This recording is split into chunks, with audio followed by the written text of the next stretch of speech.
Chairman, you are recognized to present your bill. Thank you, Mr. Chairman. Members, I have House Bill 1001. I'm sure you've all read it. It's a pretty simple bill, pretty similar to what we did last time. It's going to reduce the top rate on personal income tax from 4.4 to 3.9.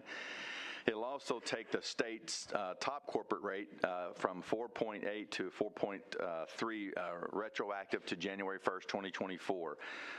So you get a lot of questions. Who does this affect? This affects every taxpayer in Arkansas that makes $25,000 or more. Every one of those folks will get a tax cut. The estimated cost is going to be an ongoing about $322 million in general revenue. We'll also transfer $290 million into the Tax Relief Reserve Fund. So if you remember from last time we did this, this is the fund that will help us continue to responsibly phase out our state income tax, making us more competitive, help us attract jobs and businesses. So this fund is intended to act as a reserve in case there is an economic downturn. We're not paying for the tax reduction out of this fund. Once again, I get questions on how can Arkansas continue to make these type of cuts. I would say that Arkansas can't continue to see $700, $800, $900 million surpluses and not think that we're not over collecting from our citizens. If you go back from 2013, 2015, when the legislature started reducing income tax cuts, we've had a surplus every year since that time. So I think Arkansas is in a really good position with the Taxpayer Relief Fund. Also with all the reserve accounts that we have, I think we're in a good position to go ahead and further reduce this tax burden on our citizens. And with that, I'd be happy to take any questions.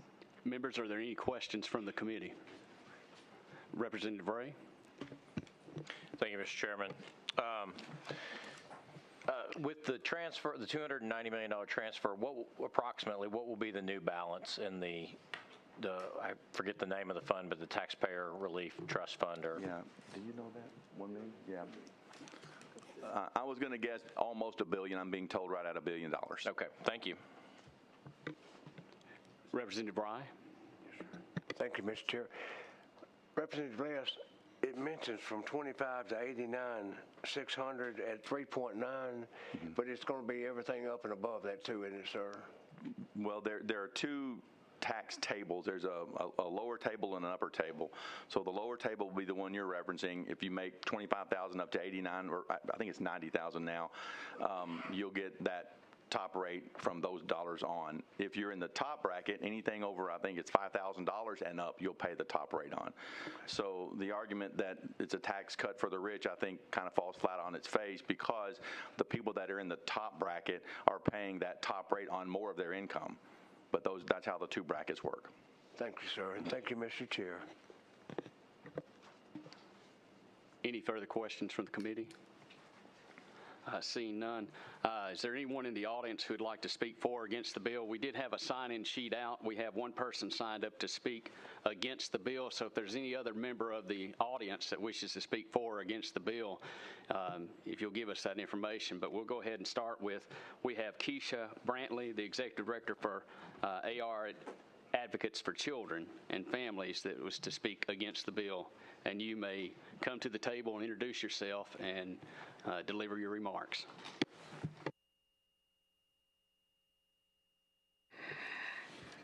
Thank you. And thank you to Representative Eaves. We're like a tag team duo today. But I also, even though Representative Eaves has heard these comments, I just gave them over on the Senate side. I do want to thank him for being gracious enough to speak with us in advance of this. And I want to thank all of you all who I have spoken to in preparation for today. I know on this particular topic we may not agree, but I am very appreciative of those who took the time to give me feedback. Particularly of those of you all who felt like we were being partisan, because that is never my desire. The desire is to provide you with data about the status of Arkansas children, and so I hope that we can continue to work together in the future. But as stated, my name is Keisha Smith Brantley. I am the Executive Director at Arkansas Advocates for Children and Families. So each year with the Annie E. Casey Foundation, our organization releases the Kid Count Data Book, which is a 50-state ranking of childhood well-being looking at 4 domains, which are education, economic well-being, health, family, and community. And for years, which notably was through various administrations, both Republican and Democratic, Arkansas has ranked towards the bottom of well-being for children. Not meaning that we haven't done things for children, not meaning that we haven't invested in areas, but meaning that we have been outpaced by other states in terms of our investment. This year we rank 45th. That ranking and the components that led to us being ranked so poorly is why I'm here today asking for you to vote against this tax cut package. I know that you care about our children and want them to thrive. And while parents are central to that, and community organizations, either independent or in partnership with the state, play an important role, this legislative body has the critical responsibility of ensuring that all of our children's well-being are covered. Many of you here today or your colleagues have noted the need to make investments in preschool, job training, infrastructure improvement, healthcare, particularly as we have the highest percentage of maternal deaths and the 3rd highest number of infant deaths, and programs to fight hunger across the state. You've noted all of those things being things that we need to prioritize. But what sets top states in this report apart from states ranked lower is how long they've been making investments in childhood programs and how much they invest in the youngest generation. Each time we cut taxes, sometimes those investments are harder to make.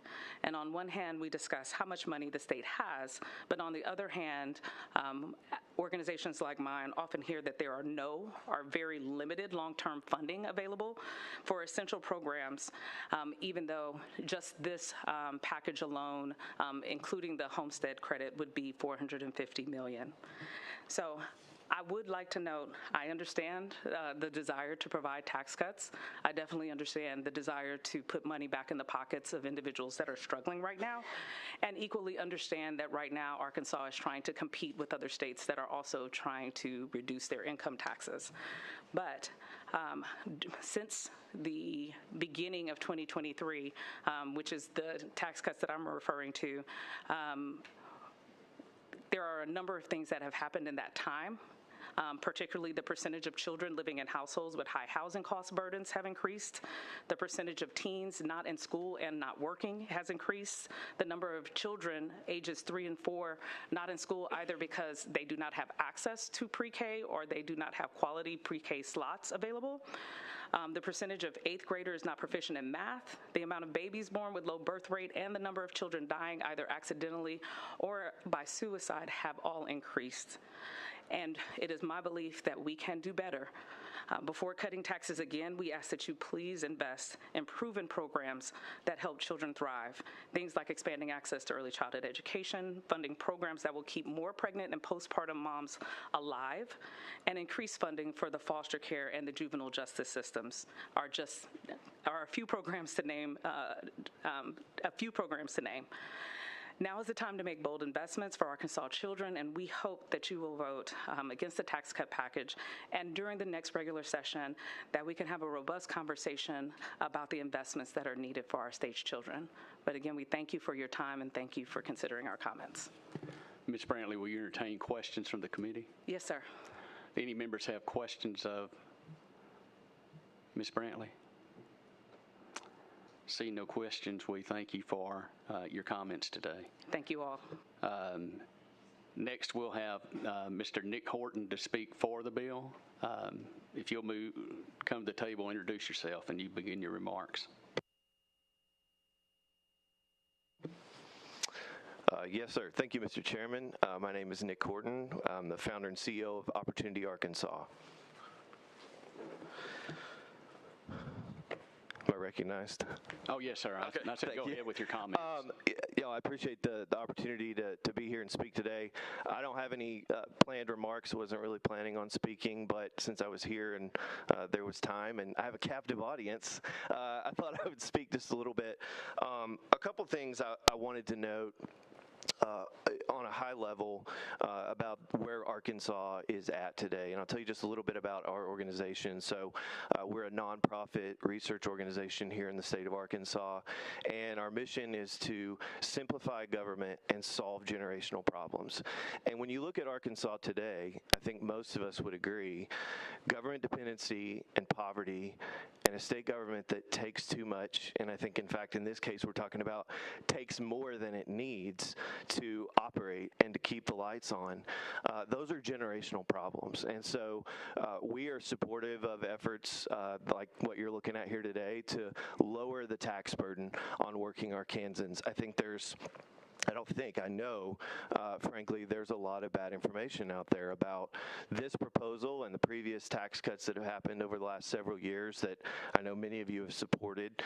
This is not, as Representative Eaves said, this is not a tax cut for the rich. The folks that make $24,300 a year are paying the same tax rate as millionaires and billionaires in the state of Arkansas.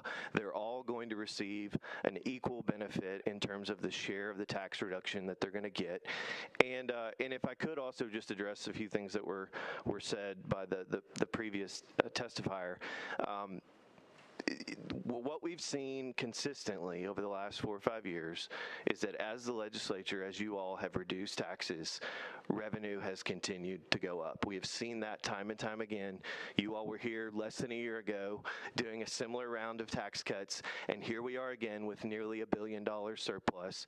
And I think the lesson is really clear of what we've seen is that when you let Arkansans, hardworking Arkansans, keep more of their money, they're going to invest it back into the economy, back into Arkansas small businesses, and they're going to spend it in Main Street, Arkansas, and you're going to see a lot of that money continue to come back into the state. We all agree, a lot of the programs that were mentioned previously are important, but all of those programs are being fully funded. We're spending record amounts on Medicaid. We're spending record amounts on education. We're spending record amounts on core functions of government, and in many cases, as we should be. But none of those programs are going to be put at risk by this proposal. So I think it's a great step, and I appreciate the chance to be here today. Thank you, Mr. Horton. Will you entertain questions from committee? Absolutely. Any questions from committee members? Seeing none, we appreciate your testimony today. Thank you. Is there anyone else in the audience that wishes to speak for or against the bill? Seeing none, Mr. Chairman, you are allowed to close for your bill. I'm closed for my bill, and I'd like to make a motion to pass. Members, we have a motion to pass on the bill. All those in favor, say aye. Aye. Any opposed? Thank you, Mr. Chairman. Your bill is passed.